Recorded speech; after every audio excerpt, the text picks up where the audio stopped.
नीलिमा जलपरी और गहराइयों का रहस्य। बहुत दूर एक गहरे और शांत समंदर के नीचे एक सुंदर जलपरी रहती थी। नाम था नीलिमा। उसके लंबे नीले बाल और चमकदार फिन दूर से ही चमकते थे। वह बहुत समझदार और जिज्ञासु थी। नीलिमा का हर दिन अपने दोस्तों के साथ मस्ती में बीतता। कभी वो शंख इकट्ठा करती, कभी समुद्री घोड़े की दौड़ में भाग लेती, तो कभी टर्टल टोनी के साथ गहराई में तैरती। लेकिन एक सवाल उसके मन में हमेशा घूमता रहता, समंदर के सबसे गहरे हिस्से में क्या है? वहाँ क्या छिपा है जहाँ आज तक कोई नहीं गया? उसने कई बार अपनी दादी से पूछा, जो एक बुद्धिमान और उम्रदराज जलपरी थी। दादी मुस्कुराकर कहती, बेटा, वहाँ अंधेरा है, लेकिन अगर तुम्हारा दिल सच्चा है और मन साफ, तो वहाँ भी रोशनी मिल सकती है। एक दिन नीलिमा ने ठान लिया, मैं उस रहस्य को जानकर रहूंगी। उसने अपने दोस्तों कछुआ टोनी, मछली गुलबुली और ऑक्टोपस ऑस्कर को अपने मिशन के बारे में बताया। सब थोड़ा डरे, लेकिन नीलिमा का हौसला देखकर तैयार हो गए। चारों ने सफर शुरू किया।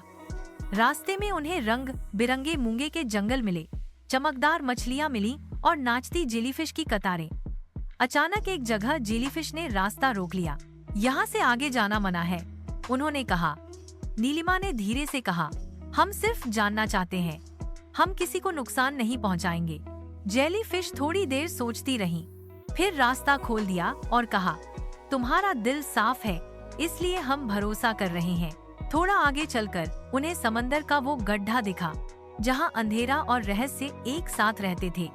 यह था गहराइयों का द्वार। नीलिमा ने सबसे पहले छलांग लगाई। नीचे बस अंधेरा था और सन्नाटा, लेकिन फिर अचानक एक हल्की सी रोशनी चमकी। वह एक जादुई मोती था, जो समुद्र की सबसे पुरानी शक्ति से जुड़ा था। मोती से एक नरम सी आवाज आई, जो खुद पर विश्वास करता है, वह हर अंधेरे को रोशन कर सकता है।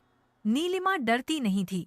उसने मोती को छुआ और तभी उसे दिखाई देने लगे पुराने खजाने, समुद्र की कहानियां और वो सब बातें जो अब तक रहस्य थीं। वह जान गई कि समंदर की गहराई में सिर्फ अंधेरा नहीं, ज्ञान और सच्चाई का खजाना भी है। मोती ने उसे यह वरदान दिया कि वह अब जल दुनिया के बच्चों को ज्ञान बांट सकती है, उन्हें सिखा सकती है कि डर से नहीं, सीख से दोस्ती करो। जब नीलिमा वापस लौटी तो पूरे समुद्र में जश्न हुआ। सबने पूछा, तुमने क्या देखा नीचे? नीलिमा ने मुस्कुराकर कहा, मैंने देखा कि जब दिल में हिम्मत और मन में सवाल हो, तो समंदर की गहराई भी तुम्हारे साथ हो जाती है। अब नीलिमा सिर्फ एक जलपरी नहीं थी, वह समुद्री ज्ञान की रक्षक बन चुकी थी। वह हर हफ्ते बच्चों को इकट्ठा करके उन्हें कहानियां सुनाती, शंखों के रहस्य बताती और सिखाती, गलती से मत डरो, सवाल पूछो, सीखो और आगे बढ़ो।